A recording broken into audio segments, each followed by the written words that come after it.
मोक्ष मुक्ति दोनों अलग है। मुक्त हो गए, फिर वापिस जन्म ले लिया, फिर आ गए, फिर चले गए, फिर आ गए, फिर चले गए। पुण्य पूरे हो गए, मृत्युलोक में फिर फेंक दिया।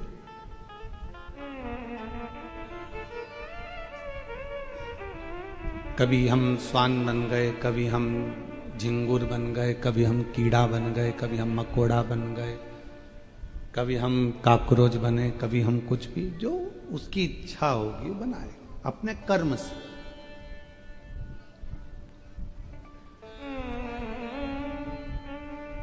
अभी 1 मिनट की फुर्सत नहीं है संसार के लोगों को, पर इसके बाद का जो जन्म होगा पूरी फुर्सत में हो गए।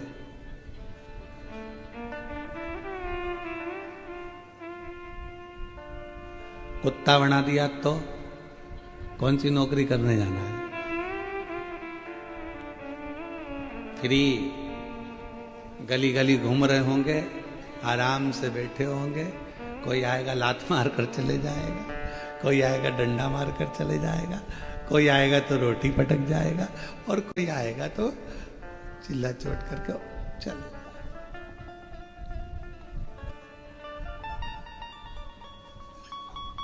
अभी कहो तो क्या फुर्सत नहीं है गुरुजी, समय नहीं है, टाइम नहीं मिल पा रहा हमको, समय नहीं मिल पा रहा। भगवान ने भी कह दिया ठीक है, अगला समय तुझे ऐसा दूंगा कि तू बिल्कुल फ्री, एकदम फ्री। टाइम ही टाइम तेरे पास में, इधर घूमना उधर घूमना, गली गली जाते फिरना, फिर कोई काम।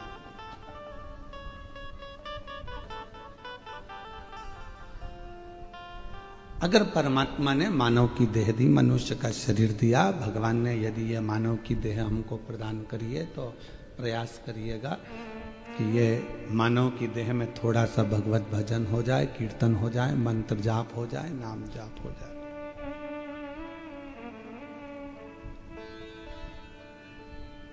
हम उसके लिए समय निकालेंगे तो फिर वो भी हमारे लिए समय निकाल कर हमको कुछ अच्छा दे। जब तक है ये जिंदगी फुर्सत ना मिलेगी काम से, ऐसा कोई समय निकालो प्रेम बड़े श्री राम से। ये समय फिर थोड़ी ना। दुनिया का सबसे बड़ा दान कौन सा है?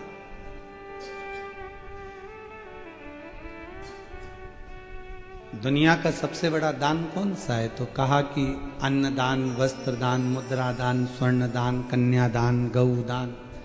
इन सभी दानों में सर्वश्रेष्ठ दान कौन सा है? तो कहा समय का दान सबसे श्रेष्ठ है। शिव महापुराण की कथा कहती है कि समय का दान क्यों श्रेष्ठ है?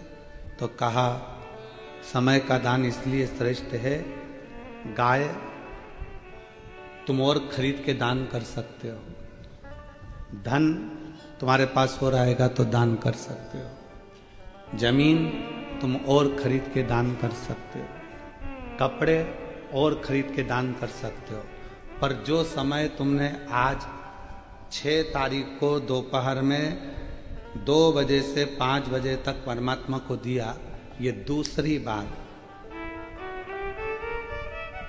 6 तारीख 10वां महीना 2025 2 बजे से 5 बजे तक वापिस लाकर बता दो,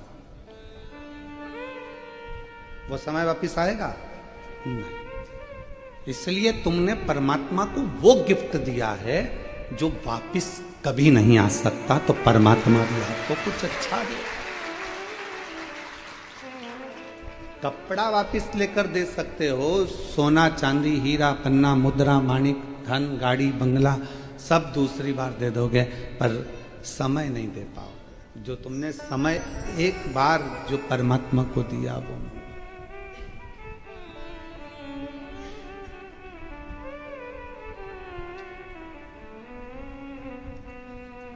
इसलिए ये जो काल है, ये काल की जो गणना है, जो समय है, ये समय मूल माना गया। ये तुमने जो दिया परमात्मा को, क्या शबरी अम्बा से पूछा भगवान राम ने कि शबरी मातंग बाबा ने शबरी अम्बा से पूछा कि तू रोज रंगोली डालती है, रोज रोज रंगोली डालती है, रोज रोज तू फूल की सेज बिछाती है, भगवान तो आते नहीं है, फिर तू रंगोली क्यों डालती है? तो शबरी अम्बा ने कहा कि मेरा थोड़ा सा समय मैं रंगोली डालने में निकाल देती हूँ, अर्थात उस परमात्मा को मैं अपने समय में से थोड़ा सा समय दे रही हूँ रंगोली डालने में, तो वो भी तो अपनी जिंदगी का थोड़ा सा समय मुझे देगा। इसलिए दक्षिण साइड में और महाराष्ट्र साइड में रंगोली का बड़ा विधान है। इनने शबरी अम्बा की बात को पकड़ के रखा कि शबरी अम्बा ने रंगोली डाली थी, भगवान को अपना समय दिया था, और वो समय अगर परमात्मा को दिया तो परमात्मा को भी वन जाते जाते थोड़ा समय शबरी को देना ही पड़ेगा, इसलिए शबरी अम्बा ने वो रंगोली डाली। तो महाराष्ट्र में, फिर दक्षिण में, यहाँ सब दूर रंगोली का बड़ा नियम है। सुबह से उठे, पानी डाला, रंगोली डाली, अर्थात परमात्मा को थोड़ा सा समय दिया,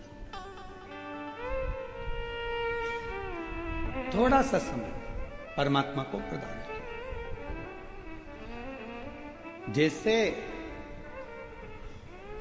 महाराष्ट्र में एक पकवान बनता है अनरसा, पर बनाने वाला ही बना पाता है, वरना कढ़ाई में बिखर जाता है। और किसी किसी का अनरसा तो ऐसा जोरदार बन जाता है कि एक फेंक के मार दो तो 6 दिन नहीं उठे।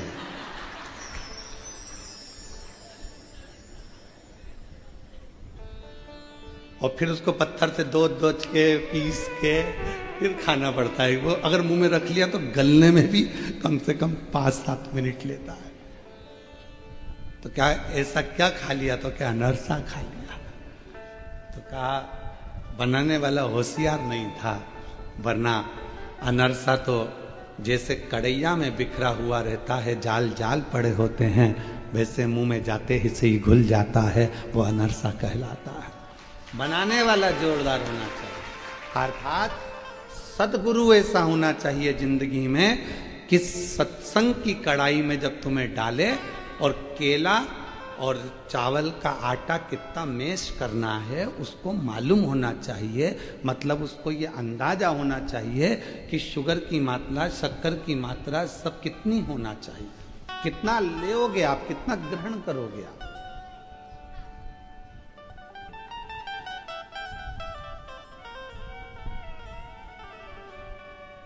इसको समझना कठिन है। महाराज शिव कथा कह रही है कि एक सतगुरु सब कुछ बराबरी में रखता है। तो मातंग बाबा ने पूछा कि तुम ये रंगोली क्यों डालती हो शबरी? शबरी कहती है कि मैं अपनी जिंदगी का थोड़ा सा समय परमात्मा को दे रही हूं, थोड़ा सा समय, ज्यादा नहीं। और जब मैं अपना थोड़ा सा समय परमात्मा को दे रही हूं तो ये विश्वास है कि जब परमात्मा इधर से निकल के जाएंगे, मेरा रूट थोड़ा साइड में है, भगवान के निकलने का रूट अलग है। जलगांव जाना है तो रास्ता अलग है, पर किसी को जलगांव आना है तो 40 गांव में अगर कोई रहता है पहचान वाला, तो फिर 40 गांव होते हुए उसी 40 गांव में जब जाएगा जब उसकी अच्छी पहचान होगी। शबरी अम्बा कहाँ रंगोली डाल रही है, शबरी अम्बा किस मार्ग पर रंगोली डाल रही है? और राम जी को जाना था दूसरे रूट से। लक्ष्मण जी ने कहा प्रभु मैप पे तो इधर का रास्ता दिखा रहा, अपन को चलना इधर है। लक्ष्मण जी तो स्वयं शेषनाग, अपने को चलना इधर, पर आप ये दूसरे रास्ते पर क्यों जाना चाहते हो? तो भगवान ने कहा कि लक्ष्मण, एक शबरी है जो रोज मेरे लिए समय निकाल लेती है, जब वो मेरे लिए समय निकाल सकती है तो मुझे भी 14 वर्ष में से कम थोड़ा सा समय उसके लिए निकाल।